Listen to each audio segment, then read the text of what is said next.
사도행전을 처음 시작할 때에 사도행전의 제목에 관한 여러 주장이 있다고 소개한 적이 있습니다.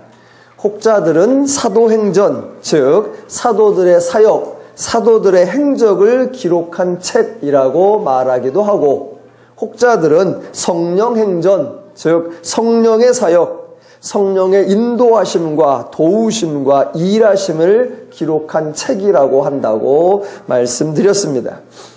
우리말로는 사도행전인데 영어 책 이름은 그냥 액츠입니다. 그래서 사도의 행전이냐 성령의 행전이냐라는 걸 따지지 않고 그냥 사역들이라는 제목입니다. 그냥 제 개인적 생각으로는 진작에 그런 갈등이 일어날 줄 알고 제목을 싹 빼놨지 않나, 잘 정해놓은 제목이라고 생각을 합니다. 자, 기독교에서 가장 안타까운 논쟁이 있는데 그 중에 하나가 뭐냐면 하나님이 하시느냐 인간이 하느냐, 그것을 따져보는 논쟁입니다. 물론 모든 사람이 기독교에서 기본적인 사역은 하나님이 하신다는 사실에는 동의를 합니다. 그것을 부인하는 사람은 없습니다. 하나님이 안 하셔도 인간 스스로 모든 걸 다 할 수 있다라고 주장하는 성도들은 없습니다. 당연히 하나님이 일하신다고 동의합니다. 그런데 문제는 사람의 역할, 과연 인간은 어떤 의미로서의 일을 하느냐라는 겁니다. 가장 일반적인 표현은 하나님은 사람을 통해 일하신다라는 겁니다. 조금 심하게 표현하면 하나님도 사람 없이는 일하시지 않는다. 그래서 하나님과 사람은 동역자이다라고 말하는 것입니다. 과연 옳은 말일까요? 하나님께서 사람을 통해 일하시는 것, 예, 맞습니다. 하나님께서 사람 없이는 일하시지 않는 것, 예, 맞습니다. 그러나 그렇다고 해서 하나님과 인간이 동등한 지분을 가지고 함께 일을 추진하는 동역자라고 말하는 개념은 적절하지 않습니다. 그렇다면 하나님께서는 왜 사람을 통해서 일하실까?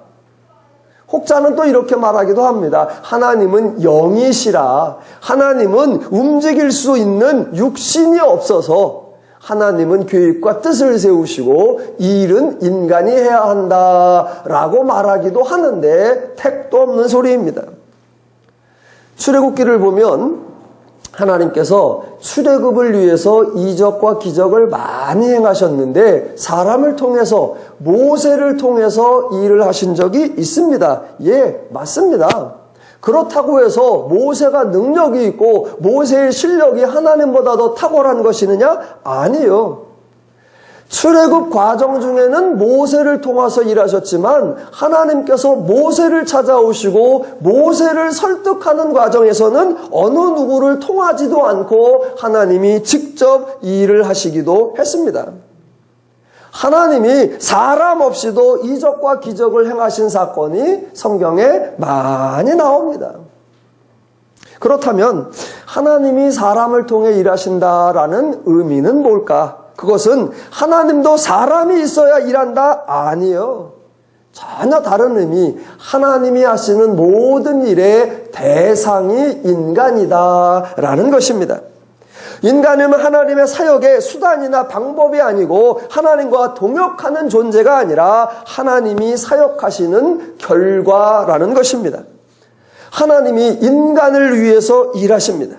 인간에게 알리시고 보이시고 나타내셔서 인간을 누리게 하시려고 하니까 하나님이 하시는 모든 것을 보아야 하는 사람이 인간이고 들어야 하는 사람이 인간이고 알아야 하는 대상이 인간이기에 그 인간을 통해서 인간과 함께 일하시는 것뿐입니다. 그래서 인간은 하나님의 일하심의 대상이요, 열매요, 결과일 뿐 결단코 하나님 사역의 계획이나 진행이나 성취에 있어서 하나님의 동역자가 아니며 인간이 있어야만 하나님의 사역이 완성되는 것 아닙니다.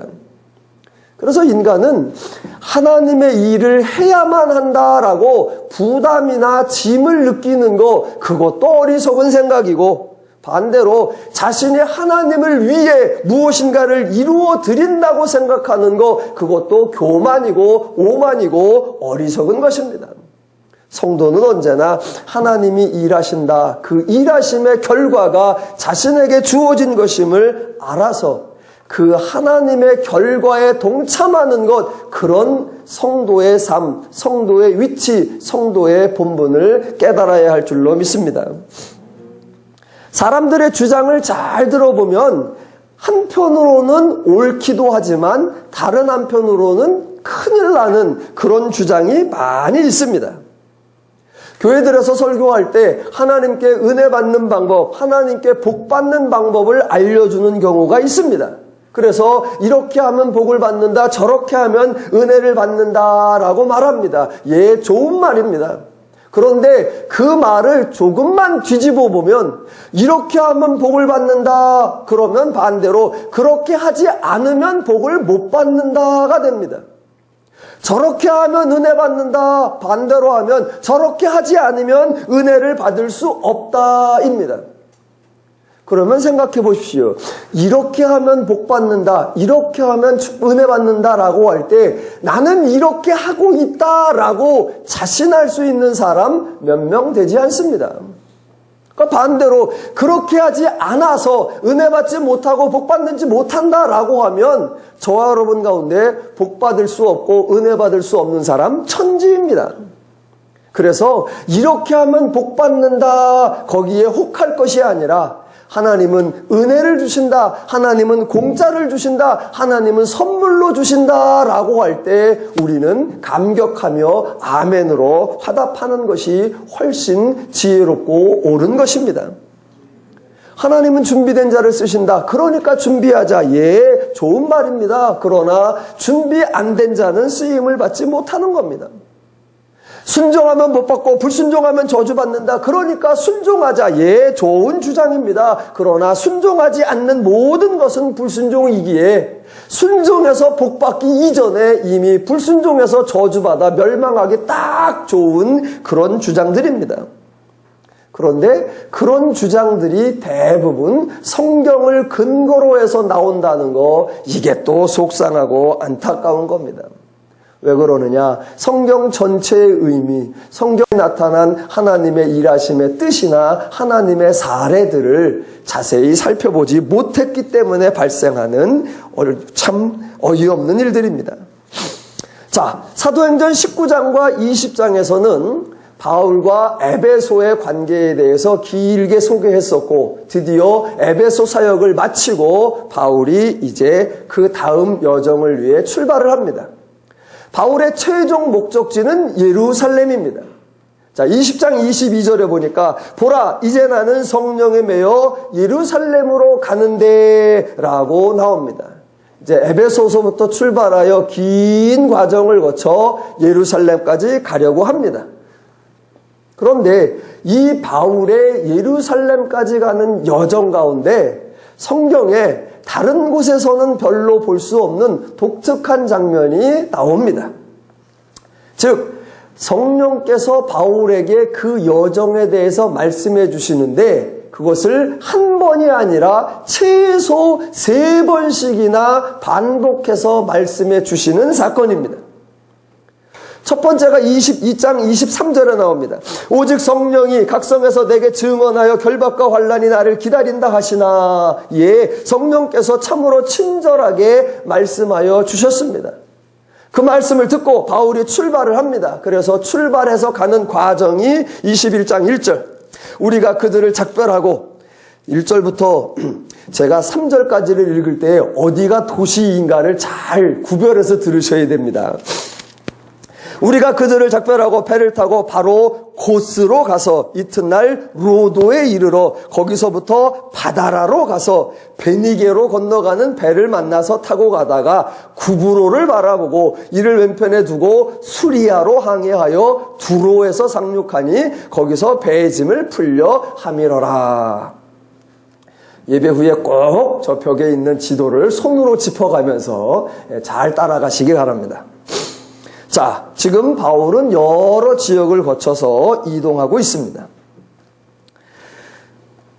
한 번 말씀하셨는데 그 말을 듣고 바울이 이동을 하고 이제 두로에 도착을 했는데 중간 기착지에서 제자들을 통하여 성령께서 두 번째 말씀하십니다. 21장 4절 제자들을 찾아 거기서 이레를 머물더니 그 제자들이 성령의 감동으로 바울더러 예루살렘에 들어가지 말라 하더라.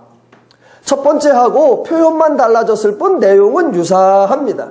첫 번째는 이런 일이 있을 거다라고 하고 두 번째는 제자들을 통해 들어가지 말라라고 권면합니다. 그러나 바울은 계속해서 갑니다. 바울이 머물고 있는 곳이 두로였는데 5절에 보니까 작별 인사를 하고 7절을 보니까 두로를 떠나 항해를 다 마치고 돌레마이에 이르러 그리고 8절에 보니까 이튿날 떠나 가이사랴에 이르렀다라고 나옵니다. 제가 여기서 여러분에게 솔직하게 고백을 하나 하고 가겠습니다. 이번 설교 준비를 하면서 제가 하나 깜짝 놀란 게 있습니다. 깜짝 놀란 게. 그걸 발견하면서 저 스스로 많이 당황하고 저 스스로 참 민망했었습니다. 그게 뭐냐면 바울이 8절에 가서 도착을 했는데 어디에 도착했느냐? 가이사라에 도착해서 어느 집에 들어갔는데 그 집이 누구네 집이냐면 7 집사 중에 하나인 빌립, 전도자 빌립의 집이었다라는 것입니다. 저는 깜짝 놀랐습니다. 빌립의 집에 들어갔다는 사실에 놀란 것이 아니라 제가 그거를 전혀 모르고 있었다는 사실에 저 혼자 많이 놀래고 당황했습니다. 솔직히 말해서 사도행전 21장까지 전도자 빌립 집사님이 살아있다라고 생각을 해본 적이 없습니다. 사도행전 6장에 7명의 집사가 나오고 7장과 8장에 빌립이 사마리아 지역도 가고 이디오피아 내시도 만나고 그런 장면이 나옵니다. 그리고 8장 마지막 절인 40절에 가보면 이렇게 나옵니다. 빌립은 아소도에 나타나 여러 성을 지나다가 복음을 전하고 가이사라에 이르니라. 그리고 나서는 빌립의 기록이 나오지 않습니다. 그래서 저는 9장 어디쯤에 빌립이 죽었는 줄 알았습니다. 이제 빌립은 죽었으니까 아예 흔적도 없다. 빌립에 대해서 아주 잊어먹고 살았습니다. 성경을 저도 꽤나 많이 읽었거든요. 이 구절도 많이 읽었는데 전혀 빌립이 살아있다거나 빌립이 가이사라에 살고 있다라는 생각은 해본 적이 없습니다. 그런데 이렇게 찾다 보니까 여기 멀쩡히 살아있더라고요. 그러니까 8장 40절에 가이사라에 갔다라고 하더니 여기 가이사라에 머물러 있고 그 집에 즉 가이사라의 빌립의 집에 바울이 묵었다라는 겁니다. 제가 몰랐으면 여러분도 몰랐을 가능성이 꼭 그렇진 않지만 상당히 많을 거고 또 제가 말씀드리지 않았으면 제가 몰랐다는 사실을 여러분이 알 길이 없을 건데 제가 그래도 한번 고백을 일부러 했습니다. 왜 굳이 말을 하느냐? 앞으로 성경 연구를 좀 더 신중하게 하겠다 그런 저의 다짐을 한번 해보기 위해서였습니다. 자, 지금 여하튼 중간 기착지 두 번째 두로를 지나서 가이사라 즉 빌립의 집에 와 있습니다. 지금 성령께서 바울에게 그 여정에 대해서 말씀하고 있다라는 것을 설명하고 있는데 첫 번째에는 성령이 직접 말씀하시고 두 번째에는 제자들을 통해서 말씀하시고 이제 세 번째를 말씀하시는데 세 번째는 첫 번째와 두 번째와는 또 다르게 이제 시청각 자료까지 동원해서 세부적 내용까지 설명해 주십니다. 그게 21장 10절입니다. 여러 날 머물러 있더니 아가보라 하는 한 선지자가 유대로부터 내려와 우리에게 와서 바울의 띠를 가져다가 자기 수족을 잡아 매매고 말하기를 성령이 말씀하시되 예루살렘에서 유대인들이 이같이 이 띠 임자를 결박하여 이방인의 손에 넘겨주리라 하거늘입니다. 한 번 말하는 거, 두 번 말하는 거, 그러면 이중장치인데 여기는 세 번 말하니까 최소한 삼중장치이고 그것도 한 사람만 동원하는 것이 아니라 다양한 그룹이 동원하시고 또 단순히 말로만 하시는 것이 아니라 입체 서라운드 파노라마 양식으로 자세하게 설명을 해주시고 계십니다. 이런 구조를 보시면 혹자들은 또 상당히 부러워서 질투하시는 분도 있을지도 모르겠습니다. 뭐 성도님들도 대부분의 무슨 일을 하려고 하시면 하나님께 기도도 하고 하나님께서 좀 응답하여 주시기를, 알려주시기를 하나님께 구한 적이 있을 겁니다. 그러면 응답받았다라는 경우가 많지 않습니다. 응답받은 사람이 나와서 주로 간증하는 이유가 뭐냐? 워낙 응답이 희소하기 때문에 그렇습니다. 그래서 한 번만 응답받아도 참 좋겠다 그러는데 바울은 지금 구하지도 않았는데 최소 몇 번을 말씀해 주시느냐? 3번씩이나 말씀해 주고 있습니다. 그래서 야, 바울은 참 좋겠다 부러워하실 텐데, 그러면 그렇게 3번씩이나 말씀을 들은 바울은 어떤 반응을 보였을까요? 여러분들은 아마 한 번만 나타나서도 나는 100% 순종하겠다 하시겠지만 바울은 과연 어땠을까? 성경을 이미 아시겠지만 이렇게 읽어보면 바울은 저와 여러분이 예상하는 것하고는 조금 다르게 행동을 했습니다. 성령께서 3번 말씀하셨으니 바울의 반응도 3번을 확인해 보겠습니다. 맨 처음 말씀하신 장소가 에베소였습니다. 예루살렘으로 출발하기 전이었습니다. 그런데 지금은 이미 바울이 가이사라 빌립의 집에까지 와 있으니까 이미 예루살렘을 출발해서 여러 곳을 거쳐 왔다는 겁니다. 뒤집어보면 성령께서 말씀하셨는데도 불구하고 바울은 출발을 감행했다는 겁니다. 그것도 소소하게 살살 간 게 아니라 큰 소리 뻥뻥 치면서 출발했습니다. 그 큰 소리가 20장 24절이었습니다. 내가 달려갈 길과 주 예수께 받은 사명 곧 하나님의 복음을 증언하는 일을 마치려 하면은 나의 생명조차 조금 더 귀한 것으로 여기지 아니하노라. 두 번째 말씀하신 곳이 두로인데, 두로에서는 제자들이 성령의 감동으로 예루살렘에 가지 말라고 했습니다. 그래도 바울은 또 갔습니다. 그렇게 2번을 거치고 오늘 이제 12절이 3번째 바울이 나타내는 반응입니다. 자, 12절과 13절 가보겠습니다. 13절. 바울이 대답하되 여러분이 어찌하여 울어 내 마음을 상하게 하느냐입니다. 정확하게 말하면 바울의 반응은 이미 첫 번째에 결정이 되어 있습니다. 첫 번째 성령께서 말씀하셨을 때 큰 소리 뻥뻥 치며 출발했으니까 두 번째 말씀하시거나 세 번째 말씀하시거나 네 번째 말씀하시거나 이미 첫 번째에서 그 이후의 행동까지도 다 나와 있던 겁니다. 단순히 출발하는 것이 아니라 자기가 이 일을 얼마나 소중히 여기고 있고 이 일을 얼마나 하고 싶어하고 사랑하고 일하는 것을 기뻐하는지를 자기가 표현했었습니다. 첫 번째 이미 그렇게 표현했으니 두 번째 말려도 계속 갔고 그랬는데 또 세 번째 제자들이 나와서 말리니까 그때 하는 말이 왜 울어서 내 마음을 상하게 하느냐, 자기의 심정을 정확하게 아주 드러내는 겁니다.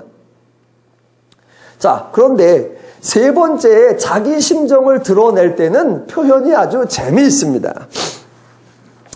저와 여러분도 그런 표현을 쓸 때가 있습니다.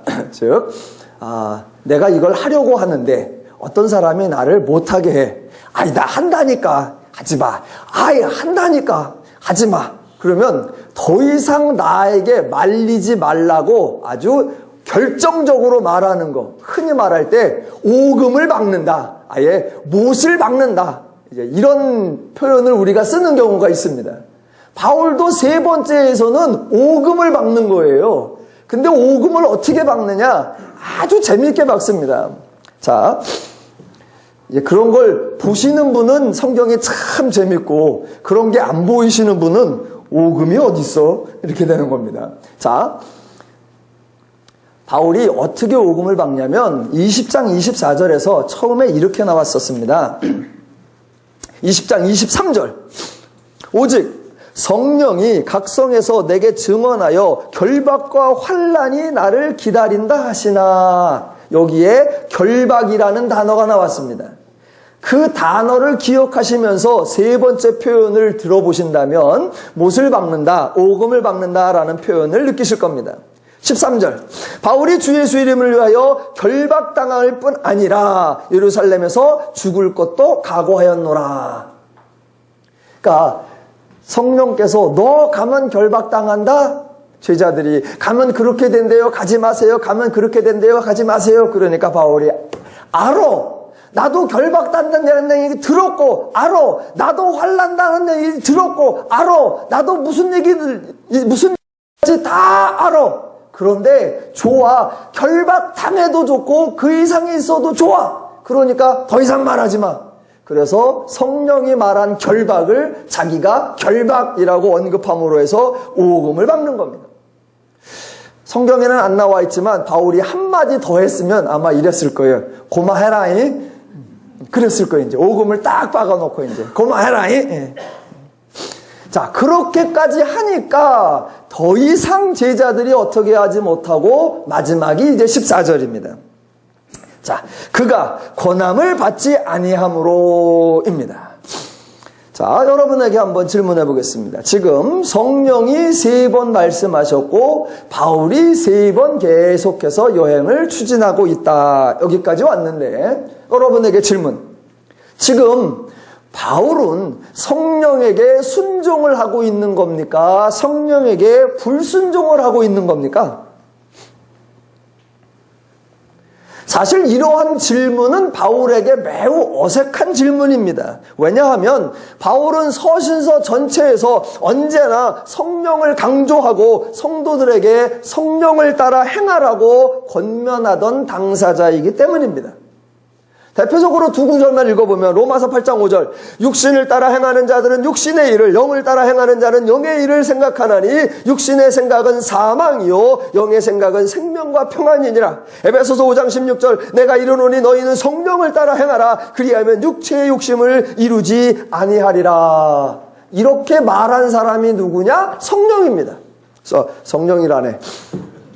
바울입니다. 바울. 그런데 바울이 가르치기는 성령을 따라 행하라 라고 해놓고 자신은 성령을 따르지 않으면 가르치는 자로서의 권위가 상실되고 그 가르치는 내용도 인정받을 수 없을 것입니다. 지금 바울은 성령에게 순종하고 있는 겁니까? 불순종하고 있는 겁니까?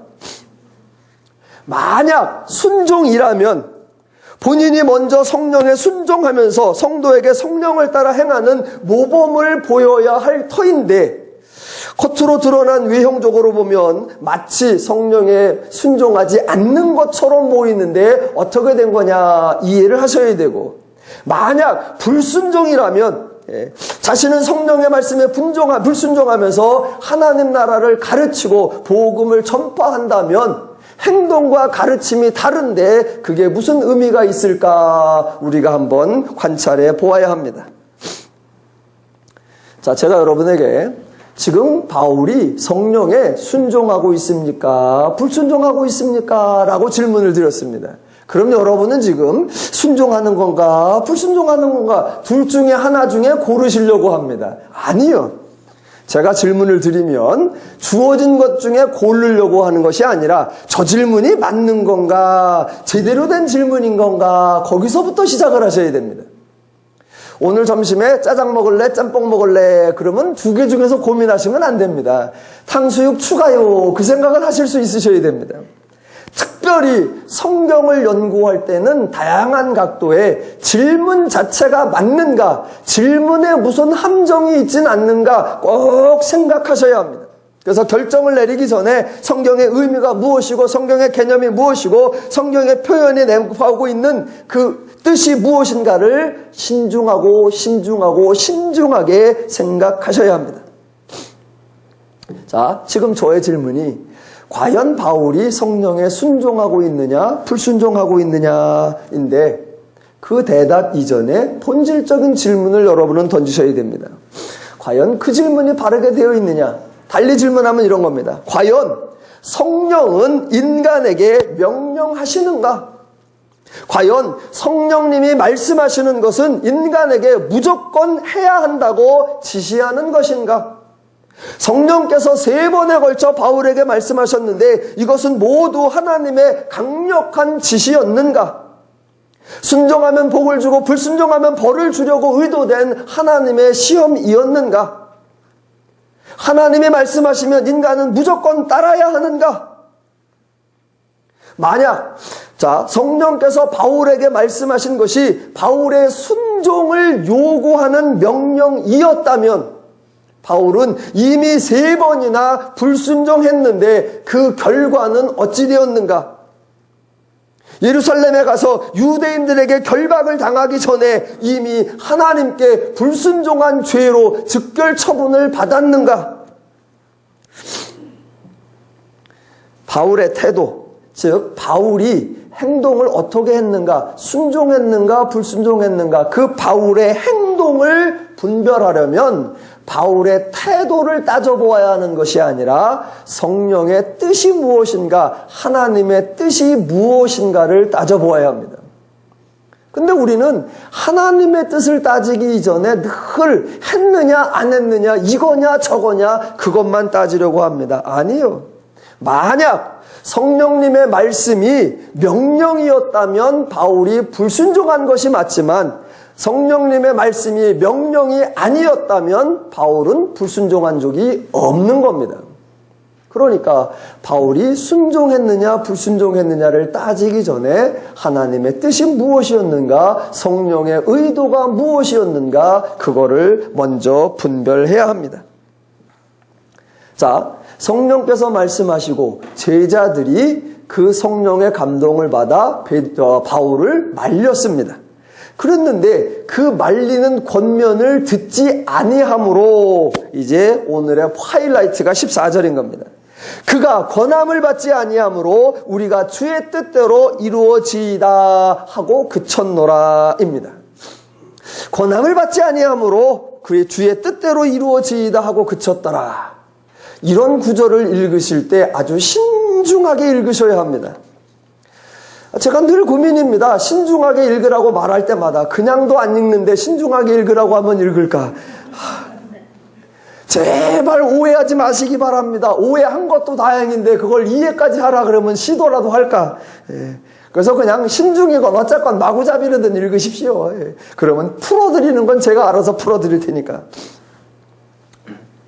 자, 성경에 권함을 받지 아니하였다라고 나오고 주의 뜻대로 이루어지이다라고 하니까 바울이 불순종했구나. 왜 그렇게 권면해도 안 들으니까 이건 불순종이야. 그렇게 단정 지으시면 안 됩니다. 우선 성령께서 바울에게 하신 말씀은 바울에게 장차 일어날 일들에 대하여 설명하는 것이었습니다. 20장 23절도 그렇고 21장 11절도 그렇고 모두 바울에게 일어날 현상들을 언급하신 겁니다. 그 현상들을 언급하시면서 그러니 가라 또는 그러니 가지 말라라고 언급하신 적은 없습니다. 이런 일이 있을 거다. 이 띠 임자에게 이러한 일이 발생할 거다라고 말씀하셨을 뿐입니다. 그 이야기를 듣고 가지 마십시오, 가지 마십시오 라고 권면했던 것은 제자들이었습니다. 21장 4절에도 제자들이 바울에게 예루살렘으로 들어가지 말라고 권면했고 12절에도 누가를 비롯하여 빌립의 집에 묵었던 사람들이 바울에게 예루살렘으로 올라가지 말라고 권면했었습니다. 그러니까 성령이 말씀하셨는데 제자들은 그 말씀을 듣고 성령께서 바울로 하여금 올라가지 말라고 하는 거구나 그렇게 이해를 해서 말렸습니다. 그런데 똑같은 성령의 말씀을 듣고 바울은 제자들과 다르게 생각하여 예루살렘으로 기어코 올라가려고 했습니다. 그러면 제자들은 성령에 순종한 거고 바울은 성령에 불순종한 겁니까? 제자들이 성령의 말씀을 듣고 이거는 올라가지 말라는 뜻인가 보다라고 생각한 게 옳은 겁니까? 바울이 이거는 올라가도 된다는 거구나라고 이해한 것이 옳은 겁니까? 도대체 누가 옳은 거예요? 자, 제자들은 올라가지 말라고 권면했고 바울은 올라가겠다고 말하고 그러자 결론이 뭐냐? 제자들이 내린 마지막 결론이 14절 끝에 나오는 알았다. 주의 뜻대로 이루어지이다 입니다. 주의 뜻대로 이루어지이다. 어떻게 되라는 거죠? 자, 지금부터 주의 뜻대로 이루어지이다 이 말이 무슨 의미인가? 아닌 의미 두 가지를 해보고 정확한 의미 마지막 세 번째 해보겠습니다. 자, 첫 번째, 아닌 의미입니다. 주의 뜻대로 이루어지이다 이 표현은 체념의 표현, 포기의 표현이 절대로 아닙니다. 이 말을 제자들이 했으니까, 자, 자기들은 성령님의 말씀을 듣고, 바울에게 성령님의 뜻대로 권고를 했는데, 바울이 들어먹지를 않습니다. 그러니까 이제 한다는 소리가, 아이고, 성령님, 이제는 주님께서 알아서 하십시오. 말씀하시는 분이 하나님이니, 말씀대로 이루어지든 안 이루어지든 하나님 책임이니까 하나님이 해결하십시오. 우리는 바울에게 할 만큼 했으니 더 이상은 모릅니다. 그저 주님 뜻대로 되십시오. 이런 의미가 전혀 아니라는 겁니다. 마치 이제 모든 것을 숙명처럼 운명처럼 받아들이겠다 그런 의도가 아닙니다. 우리나라가 중동 지역, 요르단이니 사우디니 바레인이니 이란이니 이런 데하고 한 수십 년 전부터 이제 무역도 하고 거래도 하고 사람들이 교류가 많은데 그쪽 지역 사람들하고 교제를 한 한국 사람들이 전부 다 아주 그 아랍 사람들, 그 중동 사람들 하는 말 중에 치를 떠는 말이 있습니다. 그 말만 들으면 모든 게 다 끝장나버리고 도무지 대화가 진전이 안 되고 말이 통하지 않는 그런 말 하나가 있습니다. 그게 뭡니까? 인샬라라는 겁니다. 인샬라. 아랍어로 인샬라. 알라의 뜻대로 이루어지이다 그거예요. 알라의 뜻대로. 즉 자신들이 결정하지 않는다는 겁니다. 그저 자신들은 받아들일 뿐이다. 왜? 알라의 뜻이 있어서 그거는 거역할 수도 없고 대적할 수도 없고 버틸 수도 없고 바뀔 수도 없으니까 그저 될 대로 되라. 그래서 인샬라라고 합니다. 지금 제자들이 인샬라 하는 것처럼 주님의 뜻대로 되세요. 주님의 뜻대로 이런 식으로 하는 게 전혀 아닙니다. 인샬라 하는 그들의 사고방식에는 자기의 생각, 자기의 뜻이 없습니다. 그런데 기독교는 뭔가를 포기하면서 뭔가를 체념하면서 주 뜻대로 되세요. 이런 태도, 이런 사고방식이 없습니다. 그러면 안 됩니다. 자, 두 번째. 지금 제자들이 바울을 향해 주님의 뜻대로, 즉 주의 뜻대로 이루어지이다 라고 하는데 두 번째는 주의 뜻대로, 즉 뜻이 아니라 주의 뜻대로 이루어지기를 원합니다. 이런 의미도 아닙니다. 그런 의미일 거라고 생각하셨으면 안 됩니다. 아니에요. 자, 기독교에서는 하나님의 뜻과 성도의 뜻이 충돌하는 것이 아니에요. 우리는 믿음 좋은 사람이 누구냐? 무조건 하나님의 뜻만 따르는 사람. 그래서 자기 의견이나 자기 주장이나 자기 생각이나 자기 뜻이 없는 사람, 그걸 믿음 좋은 사람이라고 착각합니다. 아니요. 기독교의 성도는 자기 주장과 자기 의견과 자기 뜻이 있습니다. 그렇게 자기 뜻이 있는데 그걸 다 버리고 그 의견을 모두 다 포기하고 주님의 뜻에 복종하는 거냐? 아니요. 기독교는 그렇게 같지 않습니다. 여러 번 말씀드렸는데 기독교에는 희생한다, 포기한다, 양보한다, 내려놓는다, 버린다 이런 개념이 성립되지 않습니다. 성도는 자기의 뜻을 포기하고 주님의 뜻을 따르는 것이 아니라 성도는 주님의 뜻에 동의하는 것이고 주님의 뜻과 함께하는 것입니다. 그래서 그러한 성도의 삶을 뭐라고 하느냐? 순종이라고 하는 겁니다. 순종은 주의 뜻과 내 뜻이 다른데 주님의 뜻을 어쩔 수 없이 따르고 내 뜻을 버리고 주님의 뜻대로 한다. 그런 의미가 아니에요. 순종에는 포기한다는 개념이 아니라 선택한다는 개념이고 희생한다는 것이 아니라 더 좋은 것을 얻는다라는 개념입니다. 주의 뜻대로 이루어지이다 이러면 여러분 생각에 지금 복음성가 하나가 다 떠오를 겁니다. 복음성가. 뭐예요? 주님 뜻대로 살기로 했네. 주님 뜻대로 살기로 했네. 짠짠짠. 뒤돌아서지 않겠네. 그래서 그저 내 거 다 버리고 주님만 따라가겠다. 아니요. 내 거를 버린다. 내 거를 포기한다. 체념한다. 그런 의미가 아닙니다. 영어로 보면 가사가 이렇게 됩니다. I have decided to follow Jesus. 나는 예수를 따르기로 뭐 했다?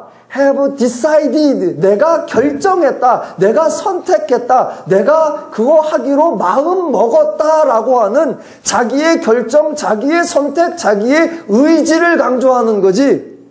다 버렸다. 끝장이다. 나는 뇌가 없다. 생각이 없다. 그저 나는 갈란다. 그런 의미가 아니에요. I just follow. 아니에요. I have decided to follow Jesus. 나는 따르기로 결단했다라는 거예요. 그래서 주의 뜻대로 이루어지다라는 건 체념하는 것도 아니고, 그리고 내 뜻이 아니라 주님 뜻, 나는 다 포기할 테니까 주님 뜻만 이루어지소서. 아니에요. 자, 이제 마지막 정답입니다.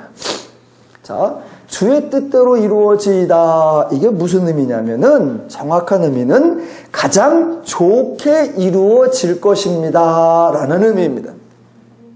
자, 지금 바울과 제자들 모두가 주의 뜻을 알고 있습니다. 자, 가는 것이 주의 뜻입니까? 안 가는 것이 주의 뜻입니까? 그런 의미의 주의 뜻이 아니라, 그게 뜻이 아시나? 지금 제자들과 바울이 알고 있는 것은, 제자들은 가지 않는 게 주의 뜻으로 알고 있고, 바울은 가는 것으로 주의 뜻으로 알고 있다. 그런 의미가 아니에요. 지금 가는 거냐 안 가는 거냐 어떤 게 주의 뜻이냐가 아니라 주님의 뜻, 즉 하나님의 뜻은 언제나 가장 적절하고 가장 좋고 인간에게 가장 아름다운 결과를 맺는다라는 그 주의 뜻의 본질을 알고 있다는 것입니다. 사람들은 하나님의 뜻이 가지고 있는 원래 의미를 생각하지 않고 늘 이것이냐 저것이냐 그것만 생각합니다. 아니요. 이것이나 저것은 별로 중요하지 않습니다. 이렇게 해서 좋은 결과를 얻을 수 있으면 이게 좋은 거고, 저렇게 해서 좋은 결과를 얻을 수 있으면 저게 좋은 거고, 이렇게도 되고 저렇게도 되면 이것도 좋고 저것도 좋은 거예요. 사람들은 자신들이 선호하는 수단이나 방법을 좋아하고 만약 그것과 다르면 멀리하거나 반대하거나 또는 틀리다고 말하기도 합니다. 아니요. 그것은 단지 자신의 선호도에 관한 의견일 뿐입니다. 성경에서 하나님은 특정한 행위나 특정한 방법이나 특정한 수단이 훨씬 좋은 것이라고 우리에게 제안하신 적이 없습니다. 하나님 스스로도 특정한 방법을 좋아하셔가지고 특정한 방법을 자주 애용하신 적 없습니다. 대표적으로 하나님이 병자를 치유하실 때 참으로 다양하게 하십니다. 어떨 때는 그냥 말씀으로만 고치세요. 어떨 때는 안수하여 고치세요. 어떨 때는 손으로 어루만져서 고치세요. 어떨 때는 침을 뱉어서 고치세요. 제 전공이 침 전공입니다. 그래서 그런지 사람들이 저한테 잘 안 오더라고. 이래야 안 오지. 또 진짜인 줄 알라. 또 하나님이 하시는 방법 중에 가장 많이 나오는 게 말씀으로 하는 겁니다. 그랬더니 사람들은 또 그래요. 하나님의 방법은 말씀이다. 아니요. 하나님은 말씀으로 하신 적 있습니다. 몸으로 하신 적 있습니다. 말로 하신 적 있습니다. 행동으로 하신 적 있습니다. 하나님은 다 하십니다. 그런데 왜 하나님의 대표적 방법을 말씀이라고 하느냐? 그 이유는 사람들은 뭔가 움직이고 조치를 취하고 행동을 해야 결과가 있다고 생각을 하는 겁니다. 가만히 있으면 아무 결과가 안 나타나요. 그래서 뭔가를 해야 한다. 그래서 선지자가 오거나 사도가 오거나 안수를 하거나 뭔가 치유 행위를 해야 결과가 있을 거라고 기대하는 게 죄인들의 사고방식이니까 하나님은 그렇게 인간과 다르다는 걸 보여주기 위해서 행동이 없어도 말씀만으로도 고칠 수 있다라는 걸 보여주는 그 설명이 말씀이라는 거지, 하나님의 전문 방법이 말씀이다, 그런 의미가 전혀 아닌 겁니다. 그래서 하나님이 행하신 것 중에 어떤 게 주의 방식이냐, 하나님이 하시는 일 중에 어떤 것이 주의 뜻이냐, 이런 거를 고르려고 하는 거, 그거 매우 어리석은 짓이고 하나님의 뜻과 무관한 겁니다.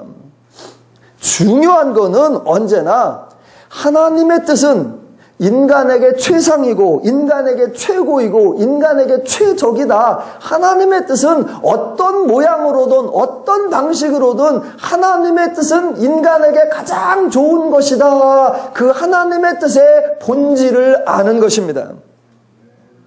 왜 하나님의 뜻은 인간에게 가장 좋으느냐? 하나님은 인간을 사랑하시기 때문입니다.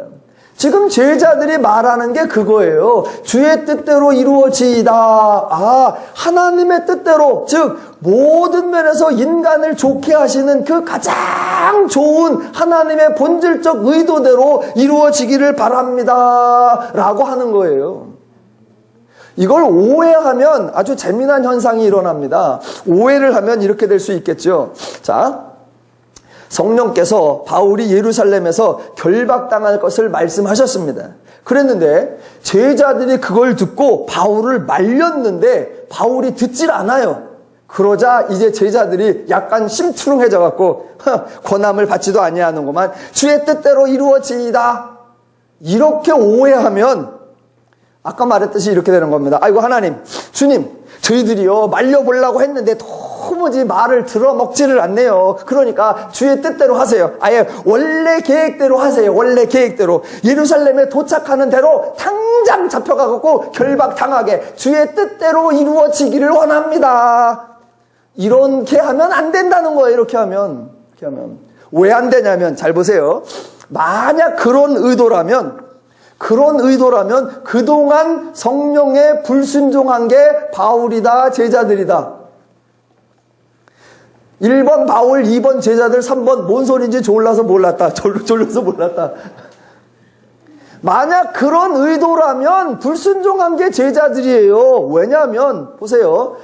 처음부터 바울이 예루살렘 가서 결박당할 것을 말씀해 주셨는데, 그렇다면 그 뜻이 이루어지지 않도록 못 가게 말리게 바울을 말렸으니까 주님의 뜻이 이루어지지 않도록 방해한 게 누구다? 제자들이잖아요.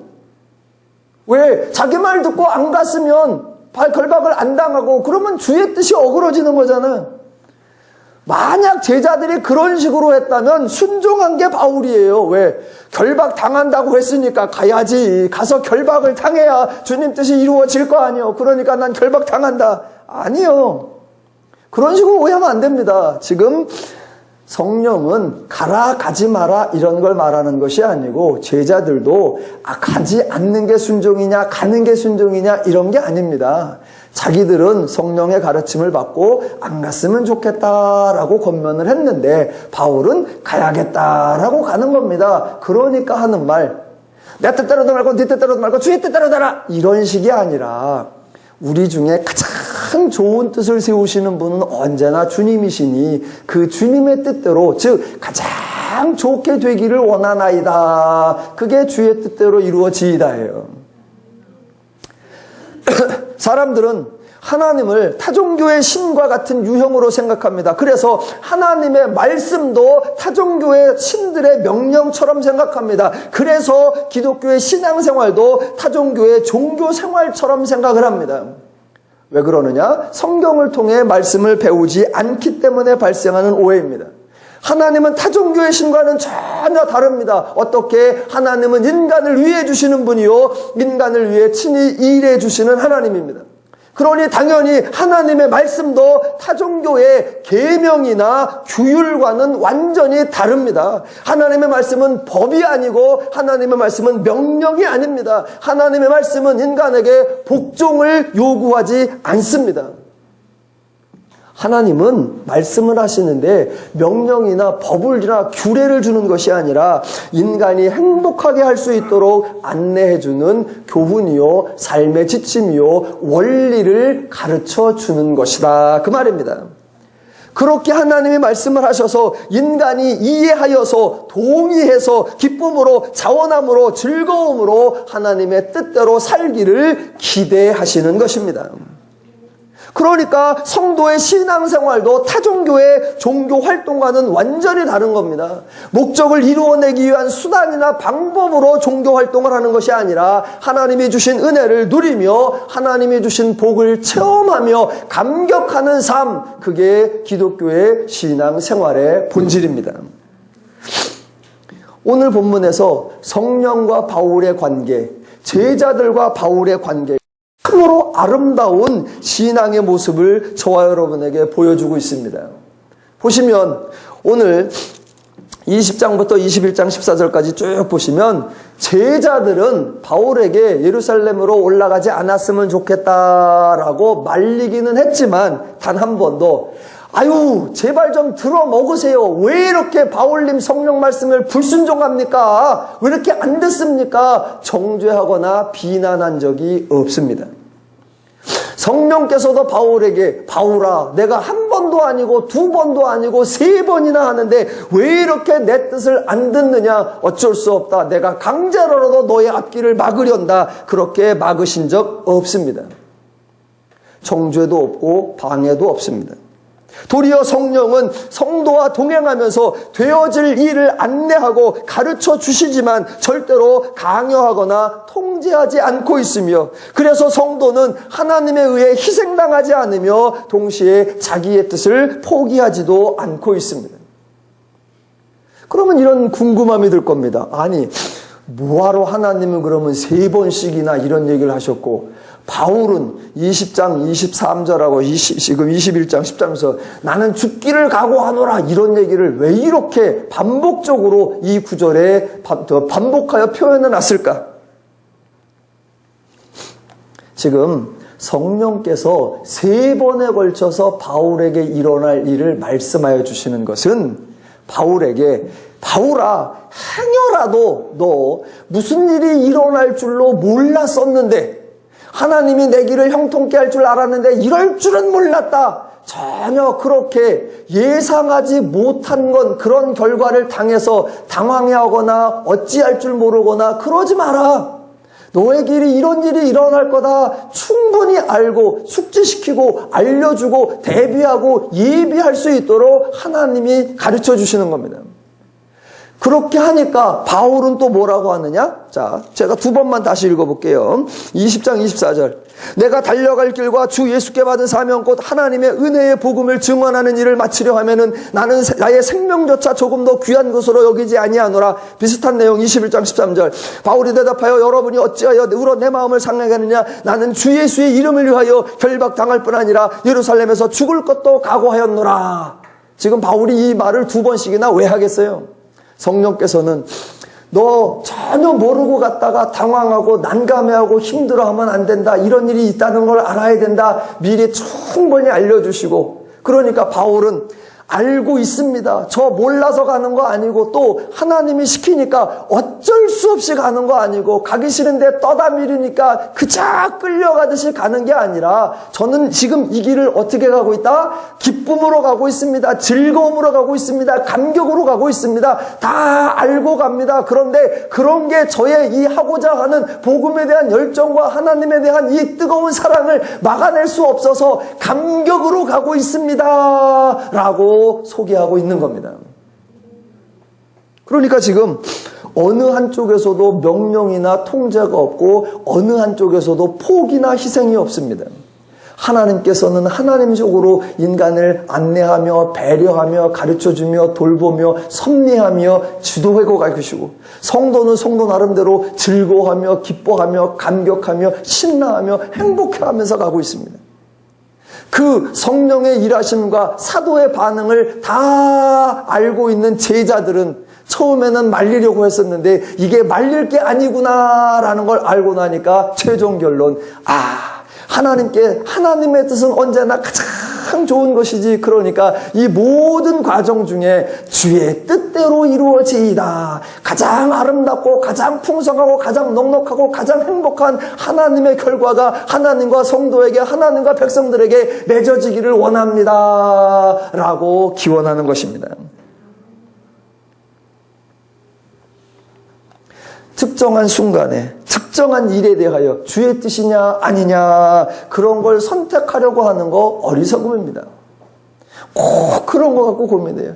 목사님, 이걸 하는 게 좋겠습니까? 안 하는 게 좋겠습니까? 하고 싶냐 안 하고 싶냐? 하고는 싶은데 그러면 해. 이건 안 될 것 같은데 그럼 하지 마. 아니요, 하고는 싶은데 그럼 해. 안 될 것 같은데 하지 마.